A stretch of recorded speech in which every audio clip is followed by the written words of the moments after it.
Back to our top story now. The House Select Committee, Speaker Nancy Pelosi picked to investigate the January 6th riot on Capitol Hill, held its first official hearing today. House Minority Leader Kevin McCarthy had picked several Republican lawmakers, 5 in fact, to get a spot in the committee. But the House Speaker rejected 2 of them, prompting the Minority Leader to pull the rest of his picks. That included Illinois Congressman Rodney Davis, who joins us now. I'm sure you were plugged into the hearing today. What did you think of it? You know, it was just tragic to hear the stories again from my friend like Harry Dunn about the hell that those officers went through on January 6th. I was certainly looking forward to being a part of this select committee, but the speaker decided in an unprecedented way to kick off my colleagues Jim Jordan and Jim Banks, which hasn't been done not just on a select committee, it hasn't been done in Congress on any committee before. You mentioned Harry Dunn there, who, of course, was the officer that we saw. And there's the 5 members, by the way, who were picked to be on this committee by Congressman McCarthy. But then they were pulled after Congressman Banks and Jordan were excluded by Nancy Pelosi. Harry Dunn, who, of course, was the police officer that we saw trying to walk the insurrectionists through the stairway of the Capitol building there, trying to keep them away from the chambers. He said in the closing that people say that this is the Select Committee, a political exercise. But he said January 6th was political.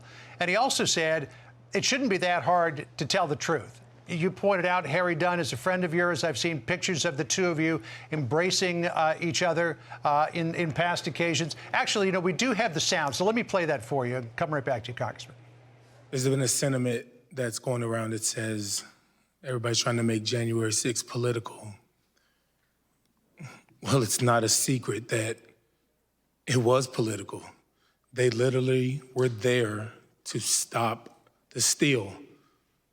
So when people say it shouldn't be political, it is. It was and it is. There's no getting around that. As you mentioned just a second ago, Congressman, you count him as a friend. I've seen pictures of the 2 of you embracing in the halls of Capitol Hill, yet in some circles, he's painted as a left-wing activist. What do you say about that? Well, I just wish people would get to know Harry like I know him. On that evening, after I was able to go back to the Capitol, immediately after the break-in, immediately after the riots, one of the first people I saw in the Capitol Rotunda was my good friend Harry, and we embraced. And he told me the stories that he mentioned today.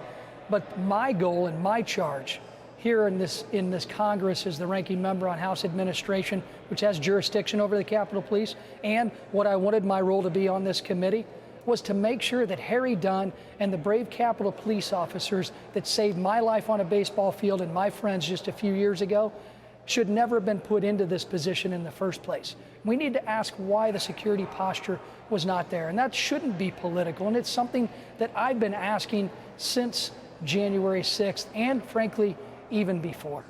Yeah, we had Congressman Banks on at the top of the show. I don't know if you saw that or not, but that's a question that he has posited, is if we knew that this was coming, or something was coming at least, based on intelligence that we know the FBI had, why weren't Capitol Hill Police, why wasn't the National Guard, why weren't political leaders more prepared for the possibility that something like this could happen? It was the worst case scenario of errors that kind of were compacted into one giant problem that I think any of us could have wondered would have happened in the past. And to be honest with you, when you look at the preparation, I got a briefing the day before, and there was nothing that would have led me to believe that we would have encountered what we saw that day. And then to top it off, now we've had the Inspector General of the Capitol Police give flash reports that said there was not enough training, there was not enough equipment, our officers were not put in a position to succeed. And to top it off, intelligence was given to our Capitol Police and to the Capitol Police Board, which is made up of political appointees that, frankly, I think your viewers should know, make all of the decisions around here at the Capitol. They were the ones worried about optics. They were the ones, the Capitol Police Board, that handed Speaker Pelosi a note at 1:43 p.m. on January 6th asking if she believes they should call the National Guard. These are questions that shouldn't have been asked today, John. They should be asked in future hearings, and I certainly hope the committee members that remain ask them. What about the issue, Congressman Davis, of incitement and whether or not the president's speech the morning of January the 6th played into this at all? I expect that that is going to come up. Do you believe that this crowd was incited to do what it did?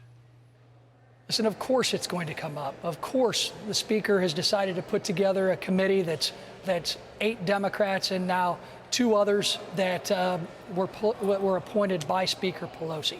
Those of us that were going to make up the 5 Republican appointments, we were ready to soberly and very effectively ask the questions as to what failed before January 6th.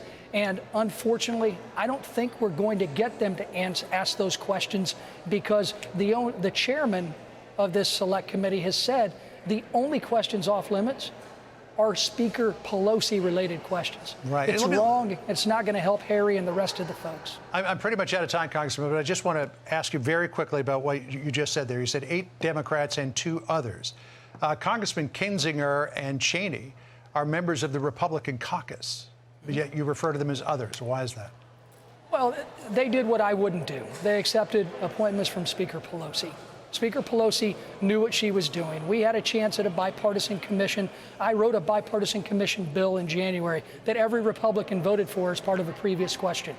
There was some disagreement as we moved forward a month later on a bipartisan deal because Speaker Pelosi was asked to change the scope and address some staffing issues. She didn't do that, which is why she put this partisan committee together. She knew what she was doing. It's not a coincidence. And it's the way that she can get Democrats not to ask the questions that need to be asked as to why she was handed that note. Congressman Rodney Davis of the great state of Illinois, thank you for your time, sir. Appreciate it. Thank you, John. Thank you, Sandra. So, Sandra, clearly there is some ill will there between other members of the Republican conference and Congressman Kinzinger and Congresswoman Liz Cheney.